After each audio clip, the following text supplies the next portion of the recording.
Kuya ta, pwedeng tabihan mo ako hanggang sa makatulog ako? Umikot ako sa kabilang side ng kama at nahiga ako sa tabi niya. Kinabig ko siya palapit sa akin at pinaunan ko siya sa braso ko. Tumagilid ako ng higa at niyakap ko siya ng mahigpit. Bu, sleep now, para gumaling ka na.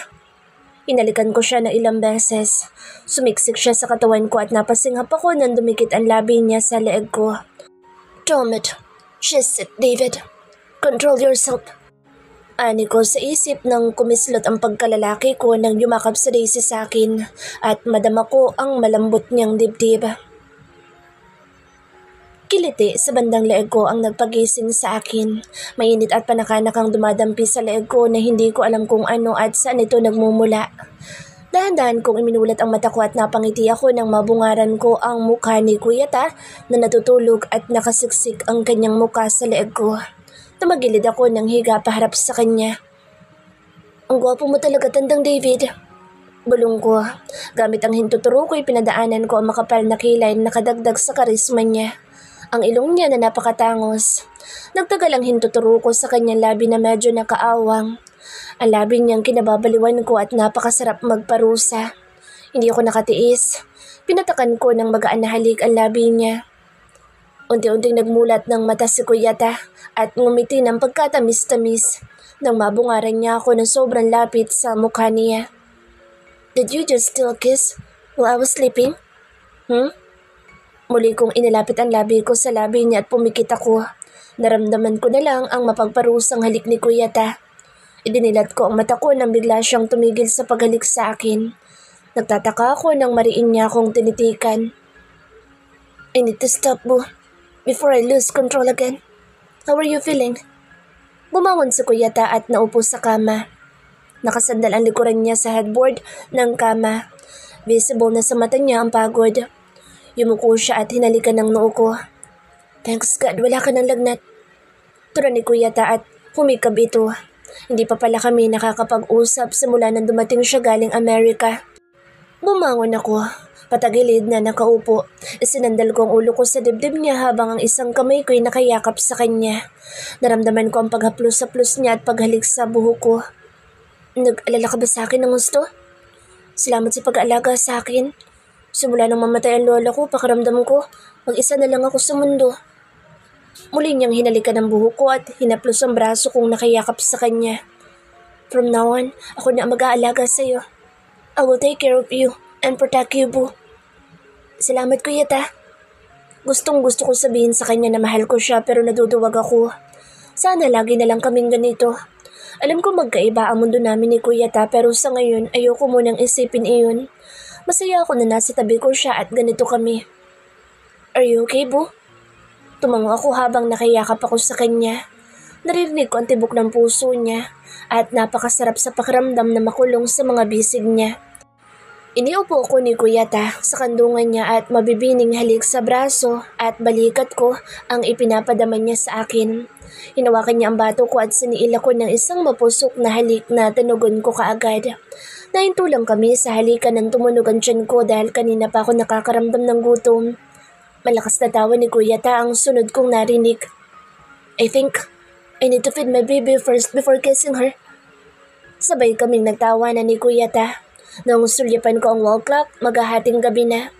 Napahaba ang tulog ko kanina. Kumain ka na ba? Umiling si Kuya Ta kaya nagmadali akong makaalis sa kama para makapaghanda ng kakainin namin. Maayos na ang pakiramdam ko kahit medyo may kirot pa rin akong nararamdaman sa gitna ng mga hita ko. Tatalikod na sana ako nang bigla akong kabigin ni Kuya Ta at muli niya akong niyakap ng mahigpit. Nakaupo na siya sa gilid ng kama habang nakatayo ako sa harapan niya. Gustong gusto ko ang ganitong pakiramdam na makulong sa mga bisig niya. My baby is back. I was so worried earlier nung ang taas ng lagnat mo. Sinuklay-suklay ko ang malambot niyang buhok ng mga daliri ko. Katahimikan ang namayani sa loob ng silid ko. Mga paghinga lang namin ang maririnig. Dinadama lang namin ang bawat isa na parang ayaw na niya akong bitawan kung hindi pa tumunog ang tiyan ko na ikinatawan niya. Tumayo na mula sa kama si Kuya Ta at hawak-hawak niya ang kamay ko palabas ng silid. Kuya Ta, huwag mo kong bibitawan. Lagi mo lang hawakan ng kamay ko. Ani ko sa isip. Nang makarating kami sa kusina, binuhat niya ako at iniupo sa mesa at muli niyang inangkin ang labi ko. Iinitin ko na lang baby yung mga pagkain na niluto ko kanina. Marahan niyang pinisil ang magkabila kong pisngi at dinampian ng magaan na halik ang labi ko bago niya ako talikuran at sinimulan niya ng ihanda ang mga pagkain. Naging abala siya sa kusina. Pinagmamasdan ko ang bawat galaw niya. Nakasuot lang siya ng short at white t-shirt. Matangkad, mahaba ang binti at malapad ang balikat. Ang katawan niyang halatang alaga sa ehersisyo. Sa kabila ng simpleng kasuotan niya sa bahay, nagsusumigaw pa rin ang karangyaan at katalinuhan sa pagkataon niya. Ngayon ko lang napagtuunan ang mga katangian ni Kuya Ta. Dahil noon, madalas kaming magbangayan. Ang katangian at pagkataon niya na malayong-malayo ang agwat sa pagkatao ko. Ang estado niya sa buhay na mahirap abutin. Nasa itaas siya at ako'y nasa ibaba. Nang lumingon si Kuya Ta at mahuling niya ako nakatitig sa kanya, biglang nag-init ang mukha ko at ibinaling ko sa ibang direksyon ang paningin ko. Ano ba yan, Daisy? Nagpapahalata ka masyado. Bulong ko. What did you say, baby? Gulat na gulat pa ako nang sumayad ang labi ko sa labi niya nang lumingon ako dahil hindi ko na malayan ang paglapit niya. Biglang nag-init ang magkabila kong pisngi. Alam ko may nagbago sa akin. Kung noon wala akong pakialam sa kanya, ngayon lahat tumatatak sa isip ko. Kahit ang mga salita niya, mga galaw niya, mga halik at yakap niya. Oh, you're blushing. Hindi kaya. Singhal ko sa kanya para maitago ang hiya na nararamdaman ko. Tumayo siya sa pagitan ng dalawa kong hita at ikinulong niya ang mukha ko sa palad niya. Paulit-ulit niyang dinampian ang mabining halik ang labi ko, mata, noo, ang magkabila kong pisngi at muling bumalik sa labi ko. Gutom na ako. Nang marinig ni Kuya Ta ang tunuran ko, isang mabilis na halik ang iginawad niya sa akin bago siya bumalik sa kanyang ginagawa. Bumaba ako ng mesa nang hindi naglilika ng ingay. Dahan-dahan ako naglakad patungo sa gawin ni Kuya Ta. Napapangisi ako sa naiisip kong gawin. Abalang-abala ito sa ginagawa at walang kamalay-malay na malapit na ako sa kanya. Nang marating ko ang likuran niya, ipinasok ko ang kamay ko sa loob ng t-shirt niya at niyakap ko siya mula sa likuran. Ang sarap sa pakiramdam nang nakayakap ako ng ganito sa iyo, Kuya Ta. Sana hindi mo na ako sigawan at huwag ka na sana lagi nagagalit. Lalo kang tumatanda tingnan. Pangaasar ko kay Kuya Ta. Humarap siya sa akin at pinanliitan niya ako ng mata. I know what you're trying to do. Baby, I can't punish you right now. You're still sore. Ayoko magkasakit ka na naman. Kahit halik hindi pwede. Pinatulis ko ang labi ko at inilapit ko ng gusto sa kanya. Tumingkayad ako para mapantayan ko si Kuya Ta at ipinikit ko ang mata ko. Ilang minuto na akong naghihintay sa halik niya pero hindi ko pa rin madama ang labi niya. Binuksan ko ang isa kong mata at nasilayan ko ang mukha niyang nakangiti habang nakakrossed ang kanyang kamay sa dibdib na nakatitig sa akin. Tuluyan kong idinilat ang dalawa kong mata at yumakap na lang ako sa kanya ng mahigpit at yumakap siya ng mas mahigpit sa akin. Naramdaman ko ang paulit-ulit niyang paghalik sa buhok ko. Kinalas niya ang yakap ko at iginiya niya akong paupo. Nagmadali siyang dalhin ang mga pagkain sa mesa na ininit niya. Pagkatapos umupo siya sa tabi ko at pinaghainan ako ng pagkain na halos mapuno na ang plato ko. Kuya Ta, ang dami naman yan. Ubusin mo yan para lumakas ka na ulit at may lakas ka sa mga susunod na araw. Napatingin ako sa kanya nang may pagtataka. Bakit kailangan ko ng lakas sa mga susunod na araw? Sinimulan ko ng kumain.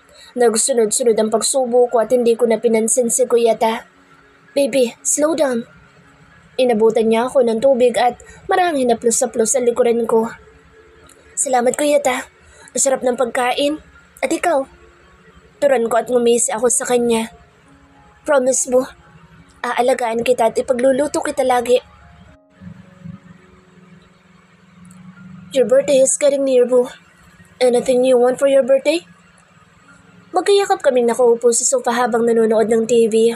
Hindi ko naman nauunawaan ang pinapanood namin dahil nadedistract ako sa mga paghaplos-haplos na Daisy sa braso ko at pagyakap niya ng gusto sa akin kaya nararamdaman ko ang malambot niyang dibdib. Pwede bang sa mansyon na lang tayo pumunta? Kasi sabi ni Lola Carmen, magluluto siya ng paborito kong pansit at gusto ko makasama sila Ate Kulot sa birthday ko. You can invite your friends too. Tatawagan ko si Manang Carmen para maganda ng salo-salo para sa birthday mo. Umayos nang upo si Daisy at tinatigan ako ng mariin. Her intense gaze always has the power to make my skin crawl and my heart race. Why do you look at me like that, Boo? Talaga? Pwede kong papuntahin mga kaibigan ko sa mansyon, kahit sa Carlo? Nang marinig ko ang pangalan ng lalaki, biglang uminit ang ulo ko. Is he wooing on you?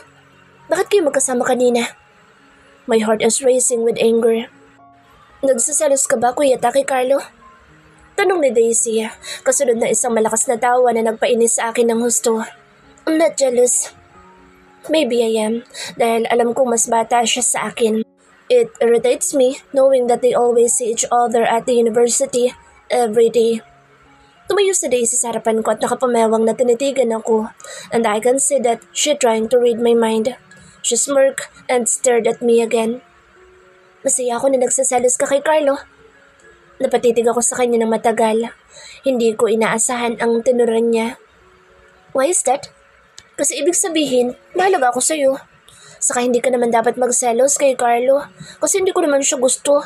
Sinabi ko na rin sa kanya na huwag niya ako ligawan dahil may boyfriend na ako.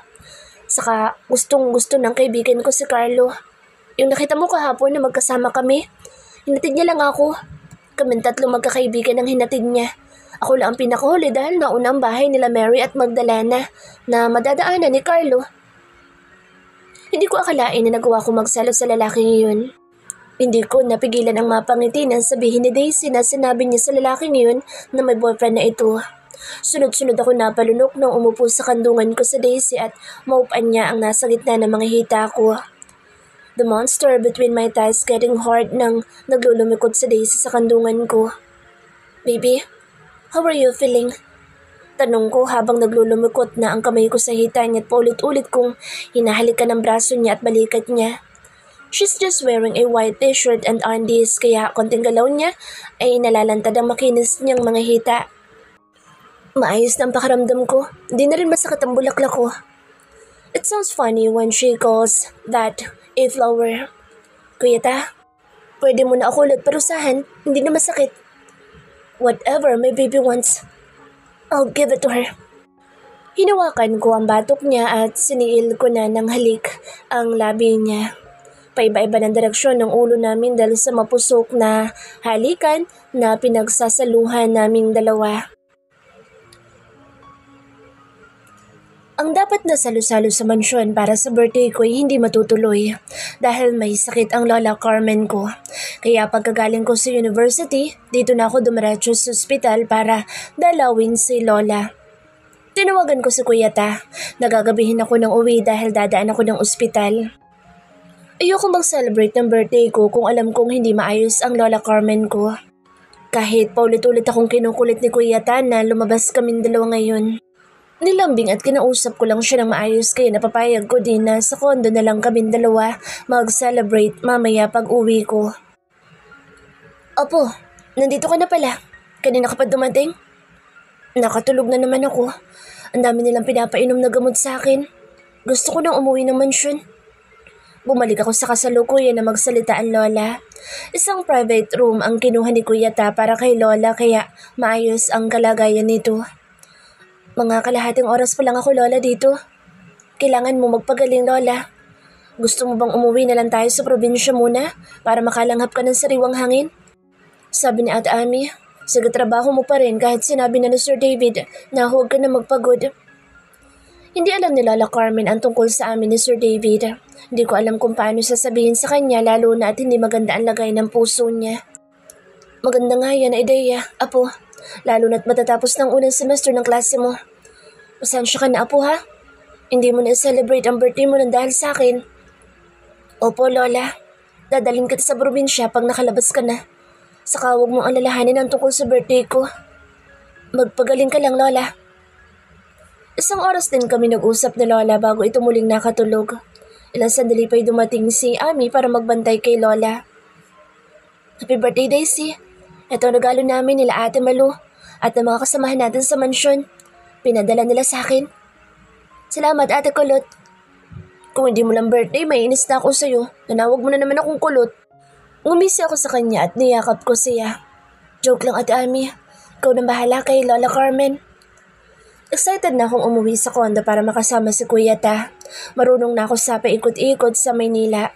May mga pagkakataon na nagtataksi ako pauwi. Dumaan muna ako sa mall at bumili ng maliit na cake. Eto ang pinaka-special na birthday ko dahil makakasama ko ang boyfriend ko na magsa-celebrate ng 18th birthday ko. Napapangiti ako habang naglalakad papasok sa condominium building. Abot tenga ang ngiti ko paglabas ko ng elevator. Hindi ko tinawagan si Kuya Ta na papauwi na ako dahil gusto ko siyang surpresahin. Dahan-dahan kong binuksan ang pintuan at naglakad ako nang hindi gumagawa ng ingay patungo sa sala dahil naririnig ko ang TV na nakabukas. Hindi ko inaasahan na ganito ang madadatnan ko. Hindi ako makahinga at pinigilan ko na umiyak. Nabitawan ko ang cake sa sahig na naglikha ng ingay kaya napalingon ang 2 tao sa sala na parehong wala ng pantaas. Nanlaki ang mata ni Kuya Ta nang makita niya ako pero bigla ding napalitan ng malamig na tingin sa akin na parang wala lang sa kanya na nakita ko siya na may kasamang babae. Nang matitigan ko ang babae, ito yung may malaking larawan na nasa loob ng silid ni Kuya Ta na may napakagandang ngiti. Napakaganda nito at mukhang mayaman dahil napakaganda ng mga kasuotan nito. Mukha itong modelo. Who is she, babe? My personal maid. Nagulantang ako sa lumabas sa bibig niya. Nakita ko ang pag-aalala sa mukha niya nang titigan ko siya pero bigla din ito naglaho nang kumapit sa braso niya yung babae at ninitian niya ito ng napakatamis na nagpadurog sa puso ko. Bagay na bagay silang tingnan. Sa itsura pa lang ng babae mukhang pareho sila ng katayuan sa buhay. Sobrang sakit ng nararamdaman ko pero hindi ko yun ipapakita sa kanila. Matapang ka, Daisy. Huwag mo siyang iyakan. Wala siyang halaga. It hurts a lot. Parang dinurog ang puso ko. Napapa-Ingles tuloy ako. Ang sakit-sakit. Ani ko sa isip ko at muli kong tinignan si Kuya David. Itinaas ko ang noo ko at ipinakita ko sa kanya na baliwala lang sila sa akin. Sorry. Sir. Nabala kong ginagawa niyo. Sige po, sir. Sasalid ko lang po ako. Kung may ipag-uutos po kayo, Sir David, tawagin niyo na lang po ako. Madiin kong pagkakasabi ng pangalan niya. Akala niya ba iiyak ako? Magsama sila ng babae mukhang harina. Tumalikod ako sa kanila at taas noon ay hindi na sila muling nilingon pa. Babe, tara na. Di ba sabi mo magdi-dinner tayo sa labas? Babe, tara na. Panggagaya ko sa sinabi ng babae. Dumiretso ako sa silid ko. Pagkasara ko sa pintuan, doon na bumuhos ang luha ko na kanina ko pa pinipigilan. Mabilis kong pinahid ang luha ko at nang mamadali ako nagpalit ng damit. Kumuha ako ng maliit na bag at sinilid ko ang mga damit kong dala. Hindi ako nagdala ng mga damit na binili ni David Jimenez sa akin. Happy birthday to me. Ito palang regalo niya sa birthday ko. Muling tumulo ang luha ko kaya mabilis ko itong pinahid. Sabi ni Lola noon, wag na huwag akong iiyak dahil sa lalaki. Umuntong hininga ako at pilit na inaalis ang sakit sa lalamunan ko. Tama naman si Sir David. Katulong niya lang ako na ginamit. Bakit ba umaasa ako na magugustuhan ako ng isang bilyonaryong katulad niya? Isa lang akong katulong na walang kamuwang-muwang na nagpapautos sa kanya. Inilagay ko sa ibabaw ng kama ang teleponong ibinigay niya at hindi ako magdadala ng mga bagay na bigay niya. Pati gamit ko sa eskwela ay iniwan ko dahil wala na akong balak mag-aral at tanggapin ang pagpapaaral niya sa akin. Ang sarap naman kasi ng parusa niya. Sa isip ko, nang wala na akong marinig na ingay, saka ako lumabas ng silid. Dumaan ako sa sala at mabilis kong dinampot ang box ng cake na binili ko at tinapon ko ito sa basurahan. Nagmadali akong umalis sa kondo niya. Buti na lang inipon ko lahat ng sweldo ko kaya may pera akong magagamit para makahanap ng bahay na mauupahan. Paglabas ni Lola sa ospital, uuwi kami ng probinsya. David Jimenez, hahanap ako ng mas masarap na magpaparusa sa akin. Kahit hindi mayaman, basta masarap magparusa. Bulong ko habang nasa loob ako ng taxi. Nambuksan ni Kuyang driver ang radio. Nakakalungkot ang kanta kaya hindi ko napigilan na sitahin sa Kuyang driver. Kuya naman, bakit naman yan ang pinatugtog mo? Suwi kaya ako ngayon. Patayin mo na lang Kuyang driver, baka maiyak pa ako dito. Naku, hindi mo kakayanin na patigilan ako. It hurts, Kuyang driver, you know? Ikaw lang ang nasasaktan na nakakatawa. Tura ni Kuyang driver at pinagtawanan pa ako. Sunod-sunod na pagtunog ng alarm sa telepono ko ang nagpagising sa akin. Nakapikit pa ang mga mata ko nang abutin ko ang telepono ko sa ibabaw ng maliit na mesa sa tabi ng kama ko. Oras na naman ang gising ko para pumasok sa trabaho. Hirap na hirap akong tumayo dahil ilang araw nang masama ang pakiramdam ko. 5 taon na ang nakalipas simula nang manirahan ako sa isang apartment ng mag-isa. Pagkatapos kong umalis sa condo ni David, tumira ako sa apartment ng mga kaibigan kong sina Mary at Magda. Hindi na ako bumalik sa pag-aaral. Nagtrabaho ako bilang isang waitress sa isang kilalang restaurant, ang Tan Kitchen and Bar Seafood Restaurant. Pinutol ko lahat ng communication ko kay David Jimenez. Naging maayos ang trabaho ko at nakahanap ako ng isang maliit na apartment para sa amin ng Lola Carmen ko. Isa na naman paghihirap ng kalooban ang naranasan ko nang mamatay ang lola ko. Hindi na kinaya nito ang sakit at dala na rin ng katandaan. Simula noon nanirahan ako mag-isa sa maliit na apartment at namamasukan bilang isang waitress. Hindi ko akalain na may iwan na pera ang Lola Carmen ko sa akin na ginamit ko para makapag-aral ng 2 taon sa kolehiyo. Kahit malayo sa kursong pangarap ko. Nag-aaral ako habang nagtatrabaho. Hanggang sa isang araw inalok ako na may-ari ng Tan Kitchen, ang bilyonaryong si Mr. Simon Tan, na maging isang sales agent sa pinakakilalang company sa buong bansa na pag-aari din ito, ang Tan Real Estate Incorporated. Malalaking bahay, condominium, apartments, building at lupa ang mayroon ang Tan. Mayayaman at mga kilalang tao sa lipunan ang mga nagiging client ko. Maganda ang trabaho ko sa Tan Real Estate. Mabait ang boss ko at malaki ang sahod ko kaya sa isang magandang apartment na ako tumitira ngayon na inialok sa akin ng kasamahan ko rin sa trabaho noon. Dahil likas na madaldal ako at magaling na mambola ng mga tao. Ako ang nangungunang sales agent ng kumpanya. Sa loob ng 5 taon, kinasanayan ko na ang bahay at trabaho lang. Paminsan-minsan nagpupunta kami ng BFF ko sa bar para mag-relax. Hanggang ngayon single pa rin ako at wala pang nagiging boyfriend. Simula nang lokohin ako ni Tandang David. Sabi ng mga kaibigan ko ay ang ganda ko at mukha akong manika. Maraming nanliligaw sa akin at ilang beses din ako na nakipag-date. Pero nakapagtataka lang na pagkatapos ng isang date ay bigla na lang naglalaho ang mga ito at hindi na nagpaparamdam sa akin. Sa loob ng 5 taon, laging ganoon.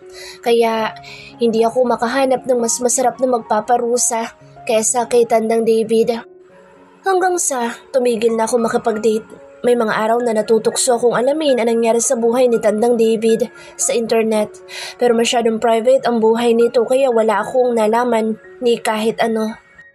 Itinata ko na lang sa isip ko na masaya na ito sa piling ng babaeng mukhang harina. Masaya naman akong single sa loob ng 5 taon kahit walang nagpaparusa sa akin. Good morning, Daisy na maganda. Panibagong araw na naman kaya bangon na at magtrabaho para may makain ka. Sambit ko habang nag-iinat-inat ako. Nagsuot ako ng robe at lumabas ng silid. Routine ko na sa umaga ang magluto ng almusal, kumain bago maligo at pumasok sa trabaho. Sunod-sunod na pagkatok sa pintuan ang nagpagambala sa akin. Sino ba nang gugulo sa katahimikan ko ng ganito kaaga? Wait lang, makakatok naman. Pagbukas ko ng pintuan ay bumungad sa akin ang mukha ng BFF kong si Amy. Nasa kabilang pintuan lang ng apartment ko nakatira. Magkasing edad lang kami nito. Isa na itong nurse. Ang babaeng minamahal ng boss namin bilyonaryo na si Simon. Alam kong gusto din ito si Simon. Nakikita ko sa mga titig niya kay Mr. Tan tuwing hindi ito nakatingin sa kanya. Hindi ko din alam kung ano ang drama ng BFF ko at laging galit kay Sir Simon. Alam kong gising ka na. Makikikain ako ng almusal. Napangiti ako sa sinabi nito dahil araw-araw naman itong nakikikain sa apartment niya. Minsan nagdadala ito ng pagkain. Pag naiinis naman ito kay Simon, nagdadala ito ng alak sa apartment niya at nagdadrama. Amasona si Amy sa ibang tao na hindi siya kilala pero mapagmahal, sweet at iyakin sa mga malalapit sa kanya. Pakiramdam ko may nakatingin sa akin kaya napasulyap ako sa kabilang kalye. Nandiyan na naman ang sakin na yan. Tura ni Amy kaya sinundan niya ang inginuso nito. Isang pulang Lamborghini na lagi ko nakikita na nakaparada sa kabilang kalye tuwing umaga. Mukhang mayaman na may-ari. Isang buwan ko na itong nakikita tuwing umaga. Laging nandyan yan tuwing umaga. Baka dyan nakatira sa malaking bahay sa kabilang kalye. Sambit ko tinila ko na si Amy papasok sa loob. Sinulyapan ko pa ang magarang sakyan bago ko isara ang pintuan. Ang apartment na tinitirahan ko ay nasa maayos na village. May 5 pintuan na lahat kami mga babaeng tenant na may maayos na trabaho. Magandang apartment kaya nagtataka ako noon na mura ang upa nito. Friday na ngayon. Punta tayo sa bar mamayang gabi. Nung makapag-relax naman tayo. Wala ka bang duty sa ospital bukas? Wala. Kaya nga inaayaw kita. Mukhang may pinagdadaanan ng BFF ko kaya tinitigan ko ito ng mariin. Nung magkasama pa lang kami ni Amy sa Tan Kitchen, alam kong may something na sa kanila ni Sir Simon. Masyado lang amasona ang BFF ko at tinatago ang nararamdaman. Huwag mo akong tingnan ng ganyan. Natawa ako nang sumimangot ito at nangalumbaba sa mesa. Walaan ko kung sino ang problema mo. Baka magsawa yung kakasunod sa'yo. Ikaw, baka uli mo na ma-realize na mahal mo pala. Sambit ko at ngumisi ako sa kanya. Huwag na, baka masira lang ang araw ko pag binanggit mo pa ang pangalan niya. Wala akong pakaalam sa lalaki yun. Hindi ko napigilan ang mapahalakhak. Alam na alam kong si Mr. Tan ang madalas nitong kinaiinisan pero hinahanap-hanap pag wala. Tonight, bruha. Labas tayo. My treat. Alam kong kuripot ka at bawal ding tumanggi. Dadalhin kita sa bar na pag-aari ng kaibigan ng brother-in-law ko. Baka doon mo na makikilala ang lalaking hinahanap mo na masarap magparusa. Bumalik ka na sa apartment mong bruha ka at baka maliit pa ako sa trabaho ko. Pag-iiba ko sa usapan namin at baka mauwi na naman sa drama ko. Alam ni Amy ang mga pinagdaraanan ko dahil nang minsang malasing ako'y nasabi ko lahat sa kanya. At kitang-kita sa video na nakakahiya ang kadramahan ko at ang pag-iyak ko. Kaya simula noon, hindi na ako nagpapakalasing lalo na at may BFF akong bruha na nag-video sa akin para daw may pagtawanan pag wala itong magawa. Hanggang ngayon ginagamit ni Amy ang video na pang-asar sa akin. Itinulak ko na ito paalis dahil maghahanda na ako sa pagpasok. Ganito ang umaga ko. Pag pang-umaga ang duty ni Amy sa ospital. Sa loob ng 5 taon, si Amy ang kasama ko sa mga pag-iyak ko at paminsan-minsan kong pagdadrama sa nangyari sa akin 5 years ago. Ang nakaraan ko masyadong madrama at masakit sa puso. Dumaan muna ako sa apartment ni Amy bago ako pumasok para magpaalam. Ganito na ang nakagawian namin. Pagkalabas ko ng maliit na gate, may humintong sakyan sa tapat ko. Good morning, Daisy my love. Bakit naman nakasimangot agad? Ang aga-aga. Tumakbo agad ako nang makita ang kaibigan kong si Adrian na bakla at niyakap ko ito ng mahigpit at hinalikan sa pisngi. Lalaking-lalaki ito, manamit, pero pusong babae. Nakilala ko ito noong college. Akala ko sa Australia ka naman ninirahan. Anong ginagawa mo dito sa Pilipinas? Oats naman. Ayaw mo na ako makita, my love. Paglalambing nito at niyakap pa ako ng mahigpit. Bitawan mo nga ako, hindi ako makahinga. Kung di ko lang alam na bakla ka, isipin ko may gusto ka sa akin. Ew, di kita type. Mas maganda pa ako sa'yo, no? Nagtawanan pa kami at nagyakapang muli. Namiss ko ang kakulitan nito. Sabay pa kami napalingon nang biglang humarurot ang magarang sakyan nakaparada sa kabilang kalye. Mayayaman talaga. Kala mo pag-aari ang daan? Bulong ko. Adrian, natid mo ako sa trabaho ko para may silbi ka naman sa pagpunta mo dito. Nang makatipid naman ako. Sambit ko at ngumisi ako sa kanya. Tara na, Miss Kuripot. Do your dumb job. I told you to keep an eye on her and don't let anyone get close to her. Hindi ko na hinayaan na makapagsalita pa ang kausap ko sa telepono. Inihagis ko ang telepono ko sa sahig na naglikha ng malakas na ingay sa loob ng opisina ko. I hope she waits for me. I murmured. Isang buwan pa lang nang makabalik ako mula sa Amerika. Nasasaktan ako na makita ang babaeng pinakamamahal ko na may lalaking yumayakap dito na dapat ako ang nasa katayuan nito.